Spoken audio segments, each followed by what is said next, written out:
Best Irish music on irishradio.org with Jerry Byrne. The musical stage show Seven Drunken Nights is currently on tour in the UK with numerous dates and venues to choose from. Now, Tourism Ireland partners with the hit show, inspiring audiences across Great Britain to visit the island of Ireland. You can visit www.sevendrunkennights.com or click on the banner on our website, irishradio.org, to find your most convenient location. Now, Seven Drunken Nights brings to life the music of Ireland's favourite songs, the Dubliners. It tells the story of a career of more than 50 years, calling to mind the groundbreaking musicians Ronnie Drew, Luke Kelly, Barney McKenna, Jim McCann, Kieran Burke and John Sheehan. I'm delighted to welcome once again the narrator and lead vocalist of the fantastic Seven Drunken Nights, Ged Graham. Ged, good to speak to you once again. It's good to speak to you again, Jerry. How are you doing? Not bad at all. Hey, Ged, I know that you're passionate about the way in which you present this story, since you yourself were actually born in Dublin to a musical family, later moving to Manchester. And the Dubliners really put Ireland on the map musically from the 1960s onwards. Yeah, they certainly did. You know, I think they were...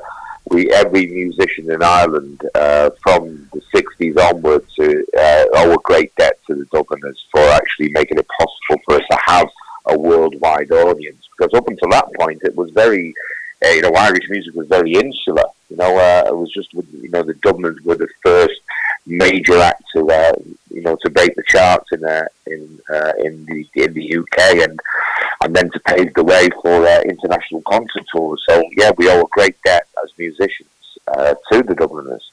Indeed. Now, you take your audience through a compelling journey, the story of the band. Now, theatre goers immerse themselves with the Irish crack, the music and the humour, tapping into all that's best about Ireland. Now, it's a celebration through authentic music and creative theatre of Ireland's rich cultural history. Now, you must find it fulfilling to entertain native Irish people and the Irish diaspora, and also showcase Ireland to those considering a visit. I'm aware you're collaborating with Tourism Ireland on their hashtag Fill Your Heart with Ireland campaign.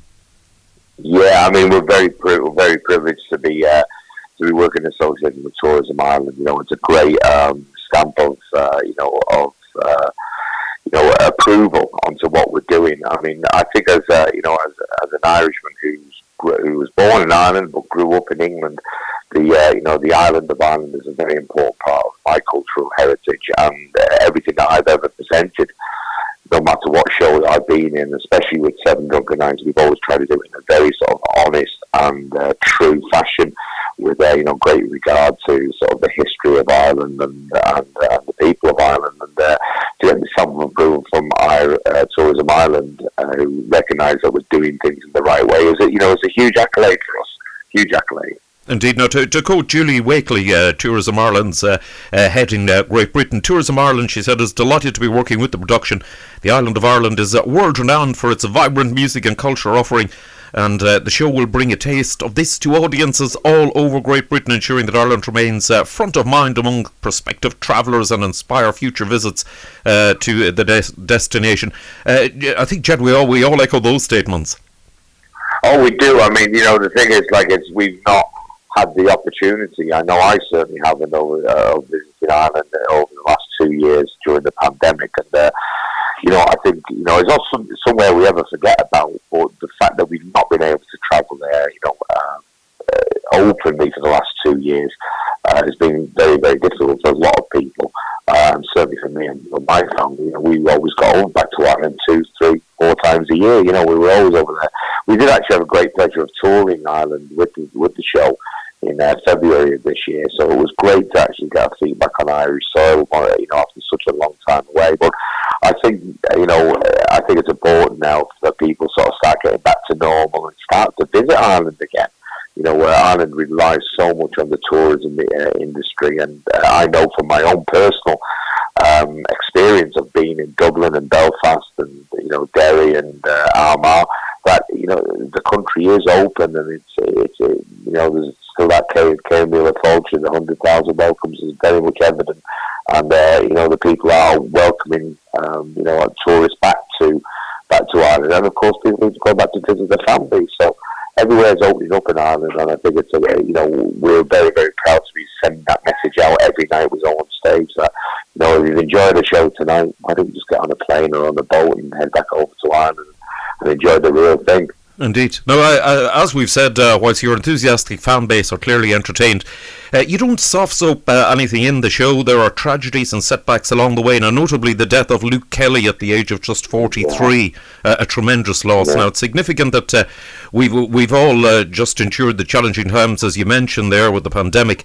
Now, no better time than for theatre-goers to lift the mood this spring, I think, to sit back, relax and be entertained with the show, as you said, consider a trip to Ireland. Now, Ged, you pack a remarkable number of songs into the show. Approximately how many, and which of them are consistently get the audience singing and clapping along? I mean, I think we pack about 50 songs into the show, and it's really difficult because we have to leave out so many, that's the hard part. But we find that the whole show sort of really does embrace the audience's expectations. As you say, we've got lots of sing-along, happy, uplifting songs, but we've also got lots of poignant songs, especially around the passing of various of the Dubliners over the years. It is a celebration of not only the music but the lives and the influences that those great guys had on Irish music and the rest of the world. But yeah, it is a bit, the word roller coaster is very much overplayed, but we do take people on a musical journey, which lots of ups, lots of downs, lots of crack, lots of happy songs, lots of sad songs, just to give everybody a great whole experience of a great night out. So we're very pleased with what we've put together over the last 5 years. So this is our 5th anniversary tour. So we're very, very pleased that we've been going this long. Indeed, fantastic. Now, we'll have to say we get great feedback from listeners about the shows, and many return again and again to see and encourage friends to turn out as well.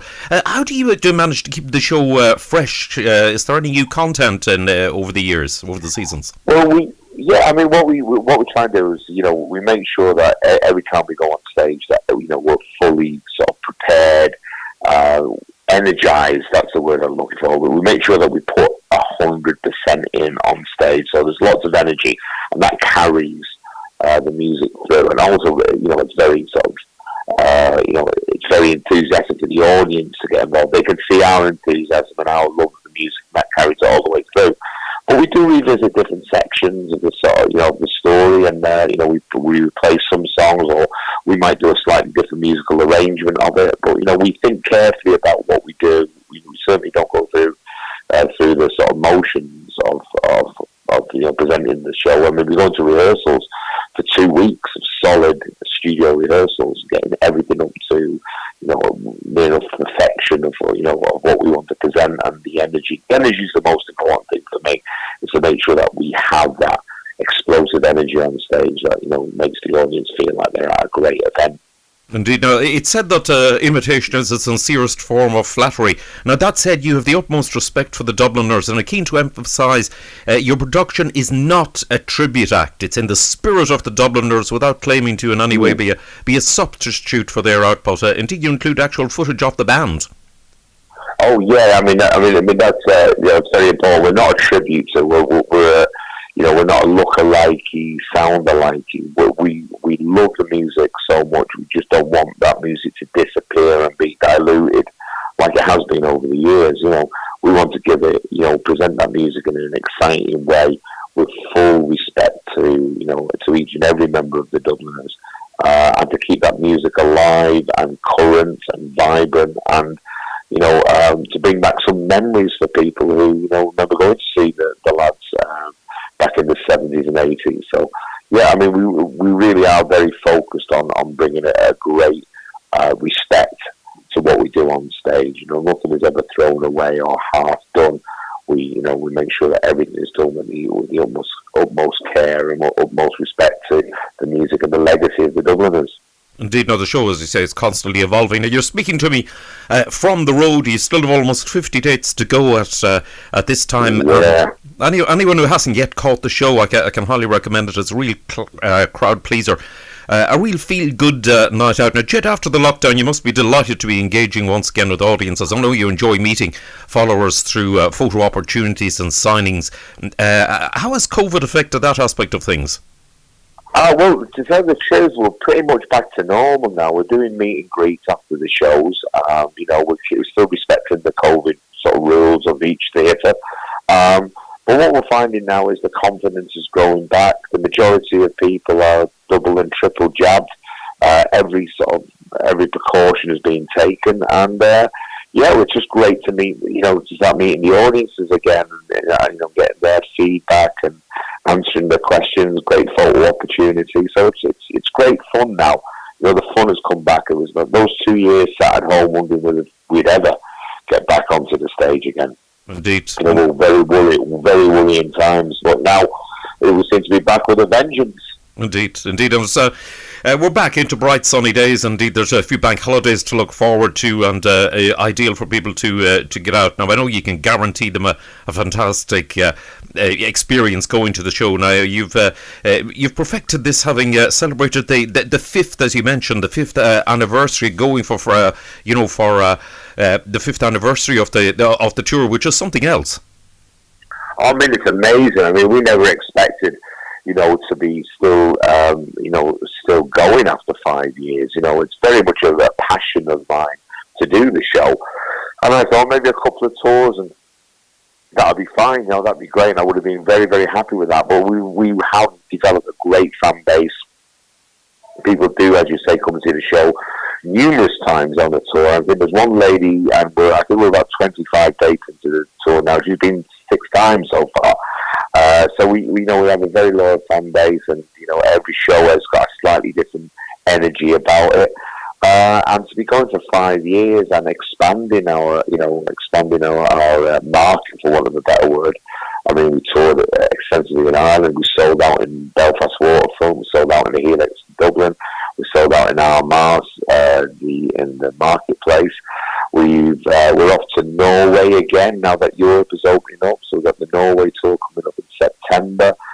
Europe is slowly but surely opening up for us. We've got tours planned in Germany and Holland, Austria and Switzerland. So yeah, the world's opening back up for us, and we're ready and able to be going on for maybe another 5 years. Fantastic. Now, I mentioned our listeners have given you rave reviews. Ourselves, we've given you a 5-star rating, along with many others, including BBC, The Stage, The Irish World, and local papers from the areas where you've wowed audiences. It's been described as exhilarating. Don't miss it. Incredible, electric, authentic, and very good reasons indeed to book or go along and see a show. Now, Ged, I know you have to head off for sound checks and everything else before the show. Now, before we say goodbye, remind us of the incredible set. Who join you on stage? There's an absolute wealth of talent. Oh, I mean, we've got some great lads on stage, just like wonderful talent. We search high and low to find the best players, and not just the best players, the people who can really are passionate about the Dubliners and really want to engage with the music and want to present it in a very authentic and a very respectful way. So we've got a great bunch of lads on this particular tour. We've got Danny Muldoon's back with us. That's the big lad with the big beard. Danny's back with us. We've got another guy, Adam Evans, who's a wonderful multi-instrumentalist. We've got 2 fiddle players. Both of them are sharing the job. One is doing half the tour, the other is doing the other. That's Fred Holden and Nick Good. And we got Tim Howard has joined us on banjo and dobro guitar. So we've got loads of great musicians, great energy. And great respect on the stage. That is brilliant. Now, as the review says, 7 Drunken Nights is unmissable. So whether you're planning to go along for the first time or repeat the experience when you'll enjoy some new material and content, you can book online 7drunkennights.com or click on the banner on our website, irishradio.org. It's coming to a theatre near you: Bromley, Dartford, Nottingham, Milton Keynes, High Wycombe, Hornchurch, the Adelphi in London and Crawley. Now, tickets are selling fast. You can book now to avoid disappointment. Ged, we'll hear one of your tracks from the show in just a moment. I wish you continued success. Well done on returning with the ever-popular 7 Drunken Nights. Oh, well, thank you very much for all your kind words and all the support you've given us over the years. It is much appreciated.